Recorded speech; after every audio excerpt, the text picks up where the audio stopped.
Magandang araw mga giliw. Ako nga pala si Eric Baker dito sa UK.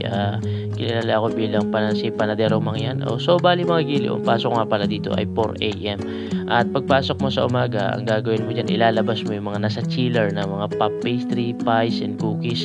And then, naka-ready na rin yung aming oven. Automatic na yun pagpasok namin. And then, naka-prove na yung aming mga breads. At pagdating namin, isasalang na lang mga giliw. So, ito nga pala mga giliw, yung mga klase ng breads na ginawa namin in the morning. Maraming klase yan. At ito, nagre-receive din nga pala ako mga giliw ng mga deliveries namin. At alam nyo mga giliw, ang kagandahan dito, kahit matatanda sila dito, ay nakakapagtrabaho pa sila at nakikipagsabayan pa sila sa inyo. Kaya mahihiya ka talaga, yung makikita mo patayo-tayo lang na kung mahihiya ka mga giliw. Kasi talaga namang bilib ako doon sa mga tao dito, sa mga priton, at napakasisipag nila. So ayun mga giliw, yung mga nagawa namin na tinapay na, at ililipat namin yan, yung isa sa taas i-cooling down muna and then i-repack, at yung iba naman ay dadalhin namin sa ground floor para gamitin sa restaurant mga giliw. So ito na mga giliw, yung mga ginawa namin tinapay, malalaki yan. Bali nasa 900 grams, minsan 800s. At ito may mga pop pastry pa kami, pies na ginagawa din namin. At ito mga pala yung mga adjustment na naranasan ko dito. Una-una yung oven, nasa 6 feet, so kailangan kong gamit ng stool para maabot ko yung pinakataas. And then yung sa scale, so nasanay tayo sa Pilipinas na grams lang. Dito ang gamit dito ay pounds and isa pa ounces mga giliw. So ito mga giliw, break time na nga pala.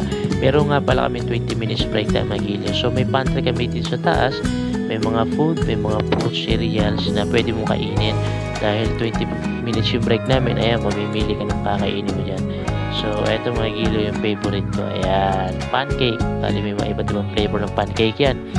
And then merong coffee, tea, at iba pa. Ayan mga giliw, pagbalik ko, ayan, nag-transfer ako ng isang rack ng mga tinapay na sa second floor babalutin nila yan, and then i-repack ng mga giliw at i-cooling down muna syempre. At ayan yung mga giliw, yung mga savory pastry namin. At ayun, natapos ang isang mahaba-habang production. Ngayon naman, bibigyan naman natin ng isang oras na cleaning time yung ating production area. Bali dito nga pala mga giliw, per area. Halimbawa ako, nasa bridge lang ako. So yung area ko lang, lilinisan ko mga giliw. So ayan nga mga giliw, dumating na yung uwian mga giliw. So sa mga kapwa ko panadero dyan na nagnanais na makapag-upload at makapagtrabaho sa ibang bansa, so sipagan nyo lang mga giliw at gawin nyo kung ano yung tama, at be passionate kung ano yung sa pagiging panadero mga giliw. Actually galing din naman ako doon sa local hanggang sa nagtuloy-tuloy, nag-aral ako. Siyempre, nagpa-YouTube lang ako, and then pumasok ako sa mga kumpanya para madagdagan yung aking kaalaman. So, huwag kayong mga giliw papayag na stack up lang yung knowledge niyo. Available naman yung sa YouTube mga giliw. So, ayan mga giliw, bali, balikan nyo kung sino yung mga nagturo sa inyo. So, shoutout nga pala na Chef Jun, kay na Rick, kay na Romeo, kay na Brian, kay na Sandro, kay na Chef Paul, kay na Jem, at sa mga nakasama ko sa Bake My Day. So marami akong natutunan sa kanila sa pagiging baker. So eto na ako ngayon, at big shoutout sa kanila, at tinatanong kong utang na loob yun sa kanila kasi sila yung mga nagturo sa akin mga giliw.